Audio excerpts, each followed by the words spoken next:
Standing in front of 1,000 doors.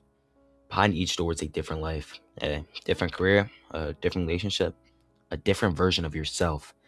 Now imagine someone tells you you can choose any door you want.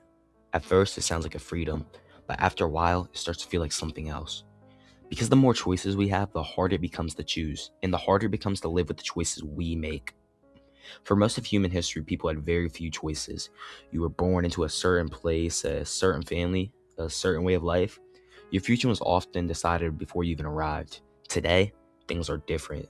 We can choose our careers, we can choose our partners, choose where we live, choose what we believe, choose who we want to become. On paper, this sounds like a dream. More freedom, more opportunities, just more possibilities in general. So why do many people feel overwhelmed? Well, whenever you make a choice, something strange happens. You just don't gain a future. You lose countless others. You choose one city, you lose every city you didn't move to. You choose every relationship, you lose every relationship that never happened. You choose one path, you abandon hundreds of other. And while we celebrate the life we choose, our minds often become haunted by the lives we didn't live. What if I chose wrong? What if there's something better? What if I'm missing out? The philosopher Soren Kierkegaard believed anxiety wasn't simply a problem, it was the dizziness of freedom. The feeling that comes from realizing you could become almost anything, and therefore, you might become the worst thing. Many of us secretly believe there's one perfect path, one perfect career, one perfect partner, even. And if we think hard enough, we'll eventually find it. But what if that path doesn't exist? What if life isn't a puzzle to solve, but a story to create?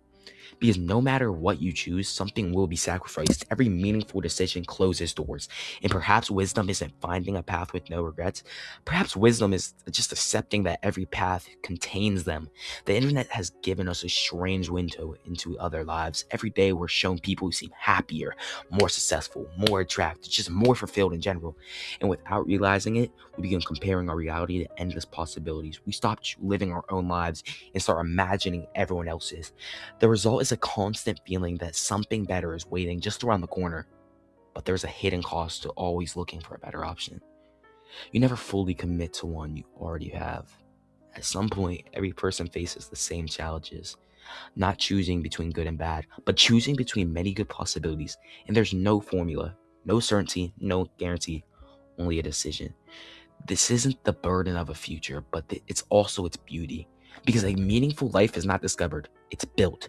One choice at a time, one commitment at a time, one step at a time. The truth is that you'll never know what would have happened behind all the doors you didn't open. And that's okay. No human gets to live every possible life. The goal was never to experience everything. The goal was to experience something deeply, to choose a path, to walk it fully, and to accept that every meaningful life is also a limited one. Because the moment you stop trying to keep every door open, you finally get to walk through one. And maybe that's what freedom really is, not having infinite choices, but having the courage to choose one. And after all the noise, to just live it, just in general.